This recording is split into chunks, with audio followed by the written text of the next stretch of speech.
Koy günah məhlənin adı meydan yeri. Koy bu məhlənin adı meydan yeri. Qardaşlar, dağlı gələn toyan meydana. Qaçmalısan saatda 90 yeri. Qaçmalısan saatda 90 yeri. Hislendirersen koyarım bu dağa. Alnımın ortasında isyan yeri. Alnımın ortasında isyan yeri. Yaşada bu isyanı yolma ol. Buradır isyan temiz olma yeri. Eşat Dağlı seni beğenmediğimiz. Senden yaxşı söyleyir Rəhman yeri. Senden yaxşı söyleyir Rəhman yeri.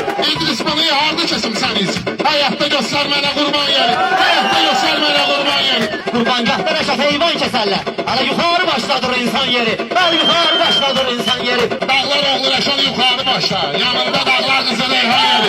Yanında dağlar Kızıl Eyhan yeri. Səni sökərəm, həkimlər axtarırlar. Tapmaz bir dənə səliqə səhman yeri. Tapmaz bir dənə səliqə səhman yeri. Sen şans kızapta sürok çekersen. Sana yaraşmıyor böyle zindan yeri. Sana yaraşmıyor böyle zindan yeri. Aman nezir sürüm qaqaş, indidən səs eyliyir qalıb və qardan yeri. Səs eyliyir qalıb və qardan yeri. Biz Reşat'la demesen teşmedi. Ne kadar kalıp laneti şeytan yeri. Ne kadar kalıp laneti şeytan yeri.